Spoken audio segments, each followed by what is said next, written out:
चलिए आज के इस वीडियो में देख लेते हैं जेई 2025 उसका एग्जाम शुरू हो गया है। 22 को पहला एग्जाम था, मतलब आज पहला एग्जाम था। उसके पहले शिफ्ट के सारे 25 क्वेश्चंस आपके सामने लेकर आए हैं। आप फटाफट देख लीजिए जिससे कि आने वाले एग्जाम्स कैसे होंगे वो आप अपना गेस कर सकते हैं। किन टॉपिक को ज्यादा पढ़ना चाहिए वो पता चल जाएगा।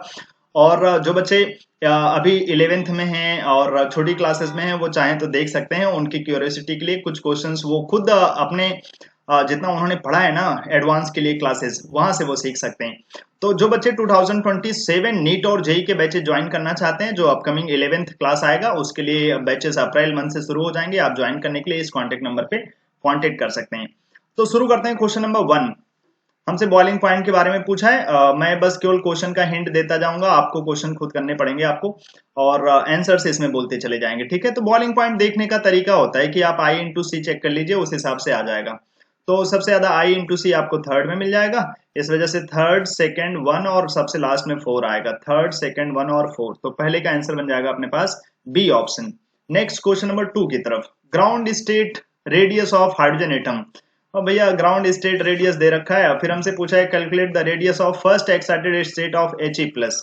अब जो फर्स्ट एक्साइटेड स्टेट होगा He प्लस का, उसका रेडियाई जानना चाहता है, तो आप फटाफट फॉर्मूला लगा देंगे कि He प्लस के फर्स्ट एक्साइटेड स्टेट मतलब n की वैल्यू कितनी ले लोगे 2, और उसमें फॉर्मूला डाल दोगे ए नॉट, फिर n square by Z. N की वैल्यू 2 हो गई और इसका जेड हो गया 2, तो ये कैंसिल हो जाएगा अपने पास। तो जो इसका रेडियाई बनेगा वो 2 टाइम्स ऑफ ए नॉट करके बन जाएगा। तो यहां पर आपको आंसर मिल जाएगा दूसरे का ए पार्ट में। ठीक है, जिनके ये क्वेश्चंस पेपर में आए हो आप फटाफट उनको चेक कर लेना कि तुम्हारे आंसर सही हैं कि नहीं। नेक्स्ट क्वेश्चन नंबर जो थर्ड था उसमें पूछ रहा था कहां पर 7 इलेक्ट्रॉन मिलेंगे किसके आयंस में। तो ये बहुत फेमस होता है गैडोलिनियम के। जस्ट आपको कॉन्फ़िगरेशन पता हो, नहीं भी पता हो तो जो पूरा शॉर्टकट था लाला सेपरनंद प्रेम से करके, और उसमें शुरू हो जाओ 4F0 से शुरू होता है, और जिस नंबर पे गैडोलिनियम आएगा वहां पर आपको 4F7 देखने को मिलेगा। Next question number 4। किसकी इलेक्ट्रोलिसिस करने से ये बनते हैं अपने पास, ये पीवाईक्यू के क्वेश्चंस हैं। अगर आप पीवाईक्यू थोड़ा करें तो वहां से आपको मिल सकते हैं। तो जो कंसंट्रेटेड सल्फ्यूरिक एसिड होता है, अगर हम इसकी इलेक्ट्रोलिसिस कराएं तभी ये हमें कंसंट्रेटेड, क्योंकि अगर डाइल्यूटेड होगा तो फिर ये जो सल्फेट है ना वो खुद कुछ नहीं करते, फिर उनकी जगह पर जो हमारे वाटर हैं वो कुछ करने लगते हैं। तो अगर कंसंट्रेटेड मीडियम होगा तभी ये ऑक्सीडाइज होगा और तुम्हें बना के दे जाएगा मार्शल्स एसिड। डाइल्यूटेड होंगे तो फिर इनके सॉल्यूशंस जो हैं डाइल्यूटेड मीडियम में नहीं कर पाते, ऐसा कंसंट्रेटेड सल्फ्यूरिक एसिड का मीडियम होना चाहिए। सी पार्ट आंसर हो जाता है। इलेक्ट्रोनेगेटिविटी का ऑर्डर। जस्ट आपको इलेक्ट्रोनिटी की कुछ वैल्यूज याद हो तो आपको फटाफट आंसर मिल जाएंगे। तो मैं डायरेक्ट आंसर बोल रहा 5 नंबर का लास्ट ऑप्शन। कोऑर्डिनेशन कंपाउंड का बिल्कुल, आप जो सबसे पहले हाइब्रिडाइजेशन और ज्योमेट्री पढ़ते हो तो सबसे पहले यही तो सीखते हो, NiCl4 2 माइनस और NiCO होल 4। तो NiCl4 2 माइनस यहाँ पर Ni2 प्लस में होते हैं sp3 हाइब्रिडाइजेशन टेट्राहेड्रल, बहुत फेमस। अगर आपने बढ़िया से पढ़ाई की है तो ये जस्ट याद होते हैं आपको। और दूसरे में भी Ni, बस इनका ऑक्सीडेशन नंबर दूसरे में 0 होता है और वो sp3 हाइब्रिडाइज टेट्राहेड्रल होते हैं अपने पास। तो बस आप मैचिंग कर लीजिए यहाँ से कि क्या मैच करके आपको मिलेंगे। तो पहला मिल जाएगा, पहले में Ni2 प्लस टेट्राहेड्रल है और दूसरे में Ni0 में है और टेट्राहेड्रल है। आंसर आ जाएगा ए पार्ट में। हमसे पूछा था कितने लीनियर कॉम्प्लेक्स लीनियर मॉलिक्यूल्स हैं। बस आपको हाइब्रिडाइजेशन ज्योमेट्री आना चाहिए। तो याद करिए, आप I3 माइनस को II2 माइनस लिख सकते हैं। 2 सिग्मा 3 लोन पे लीनियर हो जाते हैं, ऐसे CO2 linear, azide linear, NO2 plus linear, BeCl2 linear होते हैं। तो इतने लीनियर बन जाएंगे, अभी के हिसाब से इतने लीनियर बन जाएंगे। ठीक, जैसे मैंने यहाँ दे रखा है। अगर आपके पेपर में ये सब में से कुछ डिफरेंट होगा तो उनके आंसर बदल सकते हैं। तो अगर ये जो लोग होंगे I3 minus CO2 azide ion NO2 plus BeCl2, तो यहां से तो हमारे पास 5 आंसर बन जाएंगे।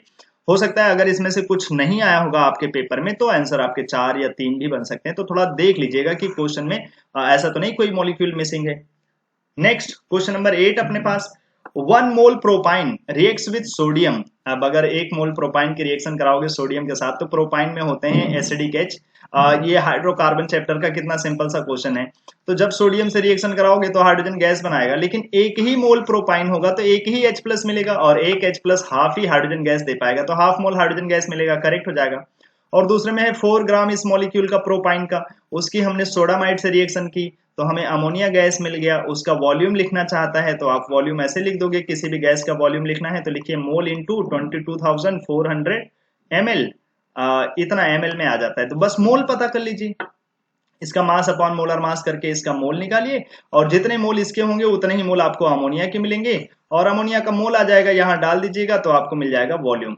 तो क्वेश्चन नंबर 8 जो हमारे पास है कि हमारे पास इसके करेक्ट आंसर क्या बनेंगे, तो आप देख लीजिएगा, पहला तो सही हो गया, और दूसरे में जब हम आप इसके मोलर मास निकालेंगे 4 से डिवाइड करेंगे तो चेक करिएगा कि इसका डेटा क्या बन के आता है। ठीक, पहला तो बिल्कुल करेक्ट है, दूसरा भी अगर करेक्ट होगा तो बोथ करेक्ट बन जाएंगे अपने पास। बस इसका मोलर मास निकालिए, सॉल्व करिए और फिर देखिए, बस यहाँ डेटा आपको डालना है।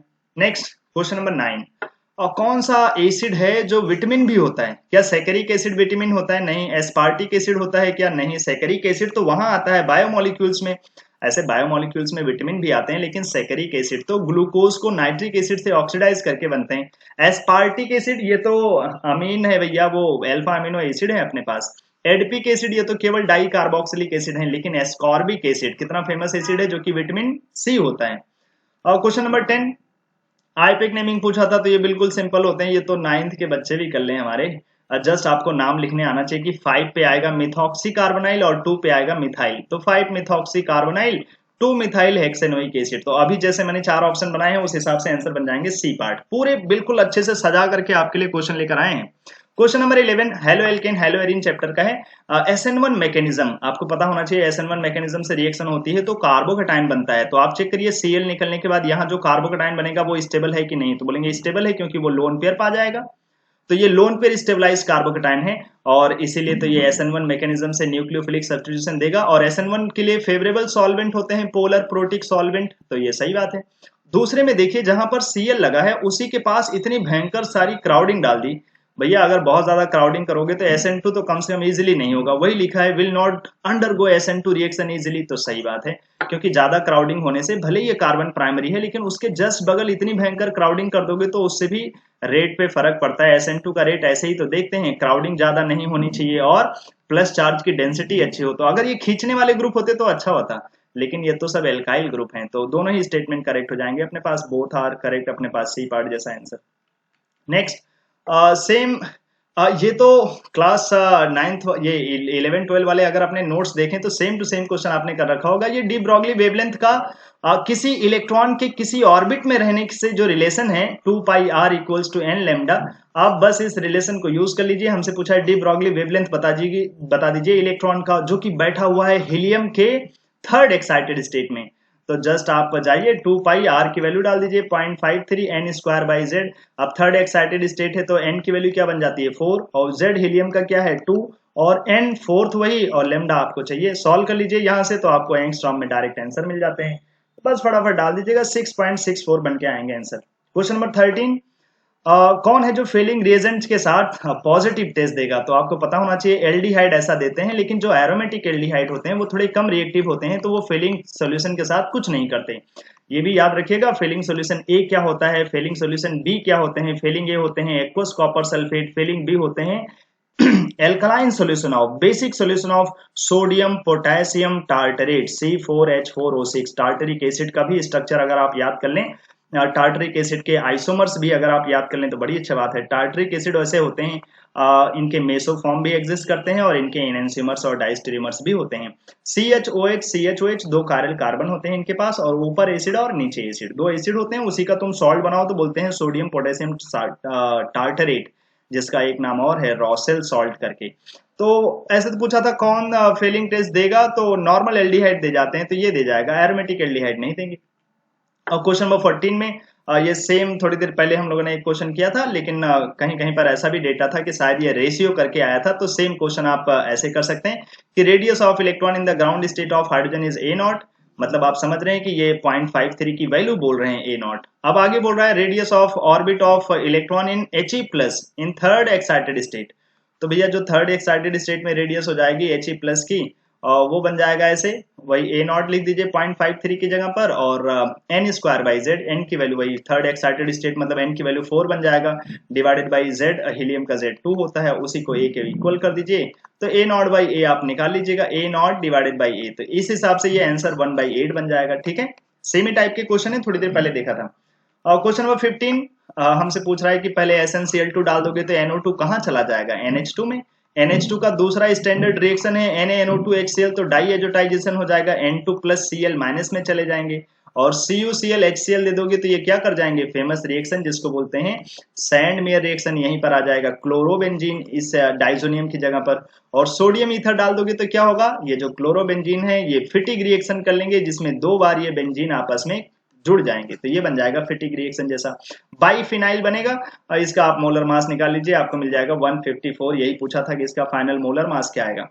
फिर ऐसे अपने पास है, ये तो फिजिक्स जैसा क्वेश्चन है। अब हो सकता है ये फिजिक्स का क्वेश्चन हो और गलती से जहां से मैंने लिया है वो अपने केमिस्ट्री में दे दिया है, तो फिर भी आसान होता है क्वेश्चन। अगर हमसे बोला है आइस है -10 डिग्री सेल्सियस पे, बस बहुत लेंदी है, ये बहुत लेंदी क्वेश्चन है, और उसको हम कन्वर्ट करना चाहते हैं स्टीम में और 110 डिग्री सेल्सियस में। तो बस मैं रास्ता बता देता हूँ, आइस से पहले आपको जाना पड़ेगा आइस में ही, जो कि 0 डिग्री सेल्सियस पे हो। फिर आपको आइस से इसको कन्वर्ट करना पड़ेगा लिक्विड में, जो कि 0 डिग्री सेल्सियस पे होगा। फिर वाटर लिक्विड से वाटर लिक्विड पे जाना पड़ेगा 100 डिग्री सेल्सियस पे। फिर लिक्विड से जाना पड़ेगा स्टीम में, जो कि 100 डिग्री सेल्सियस पे होगा। फिर स्टीम से जाना पड़ेगा 110 डिग्री सेल्सियस। तो एक बार यहाँ पर हीट देना पड़ेगा, सब जगह हीट देना पड़ेगा, क्योंकि आप आइस से जा रहे हैं स्टीम की तरफ, तो हीट देना ही पड़ेगा हर एक प्रोसेस में। और तो देखो कितना आएगा, पहला हीट, दूसरा हीट, तीसरा, चौथा और ये पांचवा। तो ये पांचों को जब तुम ऐड कर लोगे तो नेट में कितना हीट देना पड़ेगा वो आ जाएगा। और सब चीज के लिए हमें सारे डेटा यहाँ पर गिवन है। हो सकता है कि ये मोस्ट प्रोबेबली फिजिक्स का क्वेश्चन हो, क्योंकि वहां पर भी ऐसे टॉपिक मिलते हैं थर्मोडायनेमिक्स में। लेकिन सॉल्व करने के लिए आपको इतने सारे डेटा हैं, आप यूज करिए, आंसर में बता रहा, ए पार्ट हो जाते हैं, ठीक है। थोड़े लेंदी क्वेश्चन है, इसी प्रोसेस से सॉल्व होते हैं। 17 नंबर में ये तो सेम टू सेम आपकी आइसोमेरिज्म वाले टॉपिक में है। अगर आप 11th के बच्चे हैं या 12 के हैं, आप अपना आइसोमेरिज्म की प्रैक्टिस शीट निकालिए, सेम टू सेम क्वेश्चन वहां पर रखा हुआ है कि इसके कितने स्टीरियो आइसोमर होंगे। तो एक स्टीरियो सेंटर हो गया जीआई और एक स्टीरियो सेंटर हो गया ऑप्टिकल, तो नेट में 2 स्टीरियो सेंटर हो गए और सिमेट्रिकल मॉलिक्यूल नहीं है, तो कितने इसके जीआई हो जाएंगे या कितने स्टीरियो आइसोमर हो जाएंगे, 4। और वो आप काउंट भी कर सकते हैं, एक बार ये सिस हो जाए, दूसरा आर, ये सिस हो जाए, दूसरा एस, ये ट्रांस हो जाए, दूसरा आर, ये ट्रांस हो जाए, वो एस। तो ऐसे 4 ऐसे केसेस बन जाएंगे। नेक्स्ट क्वेश्चन नंबर 18 में, ये कितनी अच्छी किस्मत है, अभी कुछ ही दिन पहले 11th की क्लास में, ये एनसीईआरटी का क्वेश्चन है एक्चुअली में, एनसीईआरटी इक्विलिब्रियम आप खोलिए, वहां पर सेम टू सेम क्वेश्चन मिलेगा। और सेम क्वेश्चन मैंने क्लास 11th के क्लासेस में प्रैक्टिस कराए हैं, अगर आपने अपने नोट्स निकालिए और देखिए वहां पर क्या, जिस दिन इक्विलिब्रियम की क्लासेस चल रही थी उसके केपी जिस दिन हम लोग सॉल्व कर रहे थे, उसमें पहला ही क्वेश्चन ये कराया होगा प्रैक्टिस के लिए। तो इसका प्रेशर दिया है 0.6 और चला जाएगा x, तो ये बनेगा 2x जैसा, और टोटल प्रेशर इक्विलिब्रियम पे है 0.8, तो 0.6 माइनस एक्स और प्लस 2x इक्वल्स टू 0.8 कर दीजिए, तो x निकाल लीजिए। तो यहाँ से x आपको मिल जाएगा 0.2 जैसा, देखिए ये बन जाएगा अपने पास 0.2। अब ये 0.2 यहाँ डाल दीजिए, तो CO2 बन गया 0.4 और वो बन गया 0.8, उसका डबल, माफ करिएगा, ये 0.4 हो गया, वो भी 0.4 हो गया अपने पास। तो आप अगर केपी सॉल्व करेंगे तो बनेगा 0.4 का स्क्वायर डिवाइडेड बाई 0.4, तो 0.4 तो अल्टीमेटली 0.4 ही बच गया ना, तो बी पार्ट आंसर हो गया। एनसीईआरटी के सेम एग्जांपल टाइप के क्वेश्चन है और आपको क्लास में प्रैक्टिस कराया है ये। इसका एनसीईआरटी में डेटा थोड़ा अलग है, लेकिन ये क्वेश्चन हमारे पास, हमने इसके अच्छे क्वेश्चन भी किए हैं रिवर्स में भी। 19 नंबर में, कौन है जिसका साइज सबसे ज्यादा होगा, तो एनायन के साइजेस बड़े होते हैं, आप डायरेक्ट सी पार्ट को आंसर दे सकते हैं, कैटायन के साइजेस बहुत कम होते हैं। 20 नंबर में, ये देखिए केरियस मेथड, अभी आपको क्लास में कराया गया है, कितना आसान सा होता है कि बस जो आपको दिया है AgCl कितना बना 143.5 ग्राम, अब Cl का परसेंटेज बताना है यहाँ पर। तो देखिए mass divided by molar mass करेंगे तो वो भी इतना ही होता है, AgCl का तो बन गया मोल, जितने मोल AgCl के उतने ही Cl के, तो ये Cl का मोल हो गया इनटू Cl का मोलर मास, तो 35.5, ये हो गया mass of Cl divided by mass of organic compound, वो है 180 इंटू 100 कर दीजिए, आपको आ जाएगा इसका मोलर मास, ये मास परसेंटेज Cl का। ये हो गया क्वेश्चन नंबर 20। 21 नंबर में हमसे पूछा था कि एक क्लोज इंसुलेटेड कंटेनर है, ये सेम टू सेम PYQ है, अगर आप इनको थोड़ा सा जान करके अच्छे से जा करके देखेंगे तो।